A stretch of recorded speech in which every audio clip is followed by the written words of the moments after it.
ये जो आप मांग भरते हो ना, मांग, ये मांग क्यों भरते हो आप? जल्दी बताओ।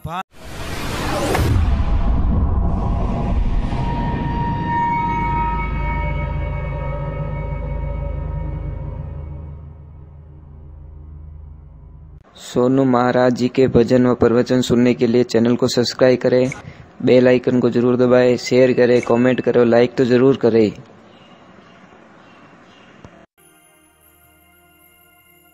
ये जो आप मांग भरते हो ना, मांग, ये मांग क्यों भरते हो आप? जल्दी बताओ, फास्ट। मांग क्यों भरते हो? डिजाइन तो सुहाग, तो जी आपके तो भरी हुई भी नहीं है।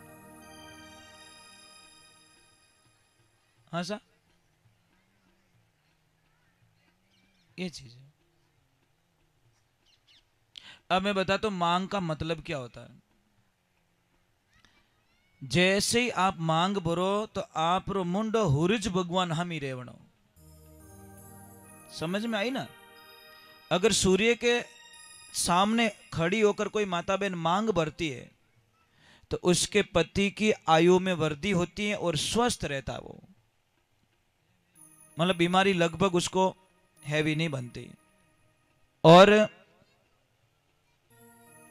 अगर उत्तर दिशा में, मतलब अपने देसी भाषा में धरऊ कहवा, कहीं कहवा, कहीं कहवा आप,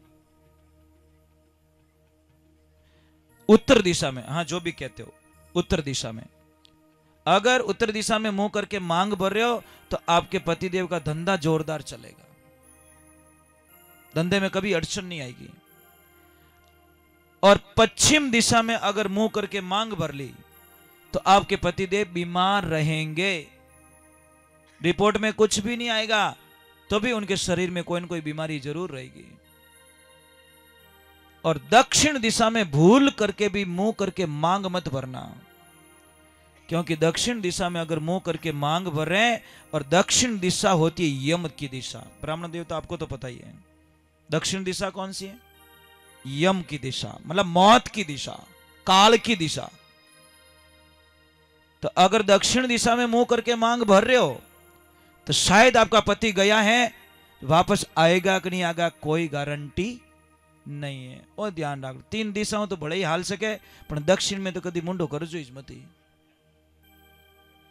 पण क्या करे महाराज, ए तो मांगी इतनी स्पीड में भरे, कड़े जाना छोरी लाई जा डब्बो टाइम, हालो भाई।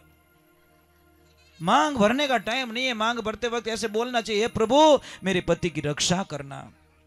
आपको पता है रामायण में एक कथन आता है, जिस टाइम में राजा बाली को मारना पड़ता है, पर बाली मरता नहीं है। बहुत दिन हो गए युद्ध करते करते, जब महाराज सुग्रीव ने पूछा कि प्रभु हे नारायण, आपसे भी ये नहीं मर रहा है तो 3 लोक में ये कभी किसी से मरने वाला भी नहीं है, कि सुग्रीव थोड़ा टाइम दो, जरूर इसका वध किया जाएगा। कि वध क्यों नहीं हो रहा है? कि तेरी जो भाभी है ना तारा, उसने मांग भर के रखी है पति की नाम की, और जो पत्नी सच्चे मन से मांग भर देती है, यमराज की औकात नहीं है जो उसके पति को बिना पूछे ले जाए। महाराज मांग भर के रखी है, और जैसी मौका देखा कि तारा स्नान करने बैठी, मौका मिल गया, प्रभु ने बाण चलाया चुपके से और बाली खत्म, क्योंकि मांग भरी हुई। महाराज इसलिए ध्यान रखे, सच्चे मन से मांग भरो, खाली वो यूं दिखे वो मांग मत भरो, खाली सच्चे मन से मानसिक भावना से बोलो, प्रभु मेरे पति की रक्षा करना, दूजुकी नहीं बोल दो। कौन कौन बोलो काले पहला बोलते ही कौन, इनो मतलब आई हो भाई, अब मैं हाथ ऊंचा करियो, इनो मतलब पहला बोलते ही कौन। चलो थोड़ा कथा में प्रवेश कर लेते वापस। एक बार थोड़ा, एक तो सीधे बैठो, थोड़ा जय बोले। बोली श्री भागवत भगवान की, माता पिता गुरुदेव की। क्या बात है, बहुत अच्छे हो, कितनी अच्छी जय बोलते हैं। कोई मौको आवे जणी हसे, नहीं तो हसे ही को नहीं हो। इन्हें ठाए पड़ी तो हंसियो, नहीं तो बिल्कुल नहीं हंसे। इन ठा पड़ जाएगा, आ बात कॉम रही है, उन टाइम जोरदारी ने ऑटोमेटिक खटको दब जाई। बोलो, बच्चों को भी आनंद आता है कथा में। महाराज शाम को टाइम बच्चों को सुलाओ ना, तो फिल्म रा गीत सुनाए नहीं हुलावनो, कोई संगीत सुनाओ, कोई हरि कथा का भजन लगाओ, कोई लोरी सुनाओ, महाराणा प्रताप की कहानी सुनाओ, बाबूजी राठौड़ की कहानी सुनाओ, वीर तेजा जी की कहानी सुनाओ, देवधनी दरबार की कहानी सुनाओ। कुछ ऐसे सुना के बच्चों को आहिस्ते आहिस्ते गाते गाते गाते गाते सुलाओ, तुम्हारा बच्चा वीर योद्धा बनेगा महाराज, इसमें कोई शंका नहीं है। पर अपने तो के किसकी लाश जा रही थी और किने मोबाइल डाली और खांदो दियोड़ो, અને એક રિંગટોન આતી કે ધૂમ મચાલે, લાયેલો કે ડોકરી ઊભી રહી ગઈ હેંગો ધૂમ મચાલે બાર हे बेटे रे बाप मशान में तो बंद राख तो रे कमो कम अटे कटे धूम बचा आगे तो मरगत रियोड़न बड़े के धूम मचाले। तो ये नहीं होना चाहिए महाराज, शमशान में कभी हंसना नहीं चाहिए ना। अपन तो ताको वटी लागे कि एक तरफ चिता जल रही है और वहां दांत निकाल रहे, ये नहीं होना चाहिए।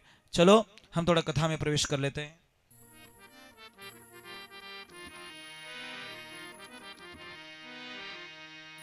तो महाराज परीक्षित नामकरण हो जाता है। अब मेरे प्रभु वापस द्वारिका चले जाते हैं, साथ में महाराज अर्जुन जी भी जाते हैं। इधर विदुर जी महाराज आते हैं और विदुर जी महाराज आके धृतराष्ट्र को बोलते कि महाराज आप क्या कर रहे हो, आपका बुढ़ापा पूरा हो जाएगा, कब तक यहाँ रोटियों के लिए पड़े रहोगे, कब तक खाने के लिए पड़े रहोगे, इस शरीर का विनाश हो जाएगा, चलो मेरे साथ में। तो उत्तराखंड की तरफ ले गए और उनको ध्यान मगन में कर लिया और पता चल गया कि 5 दिन बाद में देह का अंत कर लेंगे। 7 महीने बीत गए, अर्जुन जी वापस आए तो थोड़े बड़े निराश थे, एकदम टूटे हुए, एकदम टूटे हुए, इतने टूटे हुए कि जिसकी कल्पना नहीं कर सकते।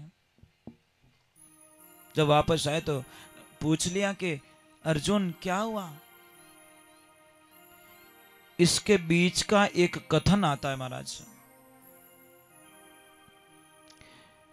कि अर्जुन जी महाराज कहीं जा रहे हैं, अदर कहीं पे विहार करने के लिए, तो जाते हैं कि एक कुआं देखा, एक कुआं, और एक कुएं से 6 गांव में पानी की सप्लाई हो रही थी। कितना? 6 गांव के लोग पानी पी रहे थे एक कुएं में से। अर्जुन जी बड़े खुश हुए कि धन्य इस कुएं को, जो एक कुआं 6 गांव को सप्लाई दे रहा है। 4-6 महीने 8 महीने बीते, जब वो वापस लौटे तो देखियो तो महाराज 6 गांव में 6 कुआं खुदगा, पर एक गांव नहीं पानी री पूर्ति नहीं रेवे। कुछ पता चला? गया जने एक बेरो खुदियोड़ो, एक कुओं, तो 6 गांव ने पानी पावतो, और पाछा आया जब 6 कुआं खुदगा, परंतु एक गांव नहीं पानी नहीं पाई सके। अर्जुन जी को बड़ा दुख हुआ, जाके भगवान को बोले प्रभु मैंने बहुत ही अटपटे मैंने नजारा देखा है कि क्या कि गया तब एक कुआं 6 कुएं की पूर्ति कर रहा था, जब वापस आया तो 6 कुएं मिलके भी एक गांव को पानी नहीं पिला पा रहे थे। भगवान श्री कृष्ण कहते हैं अर्जुन ये कलयुग के संकेत, ये कलयुग में ऐसा ही होने वाला है। कि कैसे?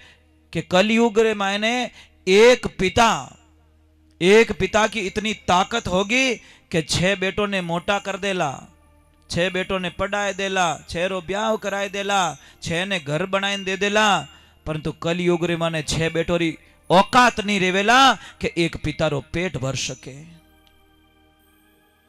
समझ में आ रहा कि नहीं आ रहा है? आज